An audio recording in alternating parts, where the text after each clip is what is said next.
सद्गुरुदेव की जय। श्रवण की महिमा, जिनसे समाधान या शांति की प्राप्ति होती है और वह साधन निश्चित रूप से श्रवण ही है।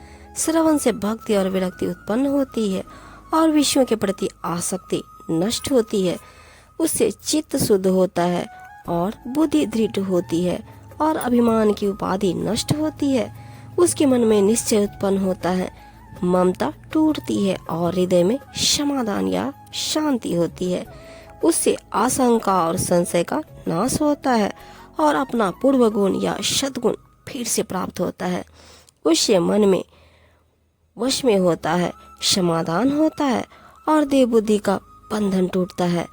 अहम भाव दूर होता है, धोखा या संदेह नहीं रह जाता और सब प्रकार के अपाय या दोष भस्म हो जाते हैं।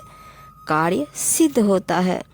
यदि संतों की संगति में रहकर श्रवण किया जाए तो निरूपण का तत्व समझ में आ जाता है और सुनने वाला तदाकार हो जाता है। बोध या ज्ञान बढ़ता है, प्रज्ञा उपलब्धि होती है, विश्व के बंधन टूट जाते हैं, विचार की बात समझ में आने लगती है, ज्ञान प्रबल होता है और साधक को उस वस्तु या ब्रह्म की प्राप्ति होती है। सद्बुद्धि उत्पन्न होती है, विवेक जागृत होता है और ईश्वर में मन लगता है। कुसंग छूट जाता है, काम वासना दूर हट जाती है और भव भय पूरी तरह से नष्ट हो जाता है, मोह नष्ट हो जाता है, स्फूर्ति का प्रकाश होता है और सद वस्तु का निश्चित रूप से भास होने लगता है। गति उत्तम हो जाती है और शांति, निवृत्ति तथा अचल पद की प्राप्ति होती है। श्रवण से बढ़कर सार पदार्थ और कोई नहीं है और उससे सब काम सुधर जाते हैं। इस भव नदी को पार करने का उपाय श्रवण ही है।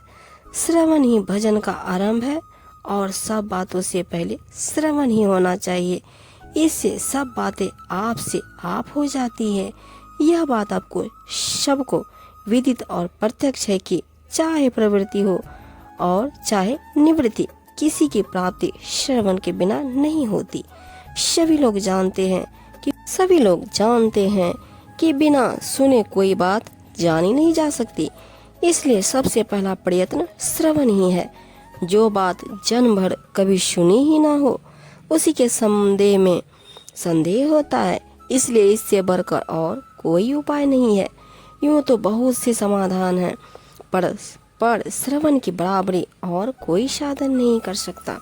बिना श्रवण के कोई काम नहीं चल सकता। जिस प्रकार सूर्य के न रहने से घोर अंधकार हो जाता है, उसी प्रकार श्रवण न होने पर कुछ भी समझ में नहीं आता। बिना श्रवण के यह नहीं मालूम होता कि नवता भक्ति, चारों प्रकार की मुक्ति और सहज स्थिति कैसी होती है। न सत्कर्मों का आचरण, न पुष्कर चरण और विधि युक्त उपासना का रहस्य समझ आता है। अनेक प्रकार के दानों, तपो, साधनों, योगों और तीर्थाटनों का हाल भी बिना श्रवण के नहीं मालूम होता। अनेक प्रकार की विद्याओं और पिंडों का ज्ञान और अनेक प्रकार के तत्वों, कलाओं और ब्रह्म ज्ञान की बातें भी बिना श्रवण के मालूम नहीं होती। जिस प्रकार तरह तरह की वनस्पतियां एक ही जल से बढ़ती है, सब जीवों की एक ही रस से उत्पत्ति होती है। सब जीव एक ही पृथ्वी, एक ही सूर्य और एक ही वायु से अपना निर्वाह करते हैं। जिस प्रकार सब जीवों के चारों ओर एक ही आकाश है और एक ही पर ब्रह्म में सब जीवों का निवास है, उसी प्रकार समस्त जीवों के लिए एक ही साधन है, वो है श्रवण। इस पृथ्वी में बहुत से देश, भाषाएं और मत है, पर किसी में श्रवण को छोड़कर और कोई साधन नहीं है। श्रवण से ही उपरति होती है। बुद्ध लोग मोक्ष की इच्छा करने लगते हैं और मुमुक्षु लोग साधक बनकर बहुत ही नियम पूर्वक रहने लगते हैं और ये बातें सभी लोग जानते हैं। जब लोग साधकों का बोध हो जाता है तब वे सिद्ध हो जाते हैं।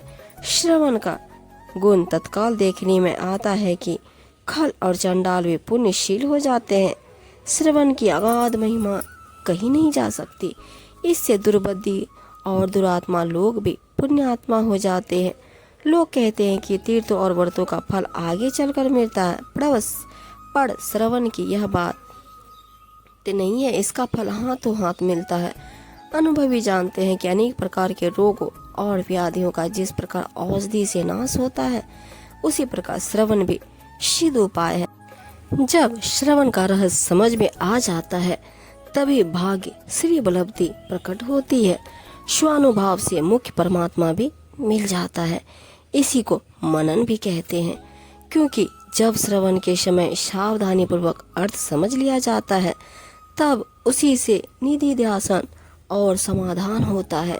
जब कही हुई बात का अर्थ समझ में आ जाता है, तभी तो समाधान होता है और तुरंत मन में निसंदेहता उत्पन्न होती है। जो संदेह जन्मों का मूल है, वह श्रवण से निर्मूल हो जाता है।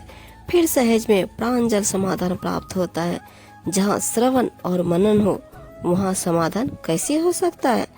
उसके पैरों में अपने मुक्त होने का अभिमान की बेड़ियां पड़ी रहती है, अर्थात वह समझता है कि अब मैं मुक्त हो गया हूँ और मुझे श्रवण या मनन की कोई जरूरत नहीं है, और वह अपने ही अभिमान के बंधन में पड़ा रहता है। चाहे कोई मुमुक्षु हो, चाहे साधक हो और चाहे सिद्ध हो, बिना श्रवण के वह अव्यवस्थित ही रहता है। श्रवण और मनन से चित्त वित्त शुद्ध होती है। जहाँ नित्य नियम पूर्वक श्रवण का प्रबंध न हो, वहाँ साधक को क्षण भर भी न रहना चाहिए। जहाँ श्रवण का स्वार्थ न हो, वहाँ परमार्थ कैसे हो सकता है? पिछले किए हुए अच्छे काम भी श्रवण के बिना व्यर्थ हो जाते हैं। इसलिए श्रवण करना चाहिए, इस साधन में लगाना चाहिए और नित्य नियमों का पालन करके इस संसार सागर से पार होना चाहिए। जिस प्रकार बार बार वही अन्न और वही जल ग्रहण किया जाता है जो हम हर रोज ग्रहण करते हैं, उसी प्रकार बराबर श्रवण और मनन भी करते रहना चाहिए। जो मनुष्य आलस के कारण श्रवण का अनादर करता है, उसके हेतु ही अवश्य हानि होती है। आलस करना मानो परमार्थ को डुबाना है। इसलिए इस विषय में बराबर श्रवण करते रहना चाहिए।